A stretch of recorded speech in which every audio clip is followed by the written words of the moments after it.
Hi all. ఒక new మదర్‌కి depression అనేది చాలా ఉంటుంది. అది ఎట్లా అంటే పీక్స్‌కెళ్ళిపోతుంది సమ్‌టైమ్స్. కోపం, బాధ, ఫ్రస్ట్రేషన్, నా గోల్స్ రీచ్ అవ్వలేకపోతున్నా, నేను అది చేయలేకపోతున్నా, ఇంట్లోనే ఉండి డిప్రెషన్‌గా చాలా ఫీల్ అయిపోతాం. బిఫోర్ డెలివరీ కానీ, ఆఫ్టర్ డెలివరీ కానీ. సో, మనం స్ట్రాంగ్‌గా ఉండి మనం డిప్రెషన్‌కి వెళ్ళకుండా మనకి తెలుసు ఆల్రెడీ హార్మోనల్ ఇంబాలెన్స్ వల్ల మనం అట్లా రియాక్ట్ అవుతాము.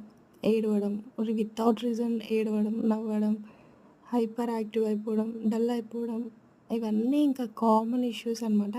సో, మనం మన బేబీతో హ్యాపీగా ఉండాలి. ఆ మూమెంట్స్‌ని ఎంజాయ్ చేస్తూ ముందుకెళ్ళిపోవాలి. సో, నేను చెప్పేటివి ఒక న్యూ మదర్‌కి మాత్రమే అర్థమవుతాయి. అండ్ ఇంతే. వీడియోకైతే షార్ట్ వీడియో నచ్చితే తప్పకుండా నా ఛానల్‌కి వెళ్ళి నా ఛానల్‌ని చూసి ఒకసారి సబ్స్క్రైబ్ చేసుకొని. And thank you for watching. Bye bye.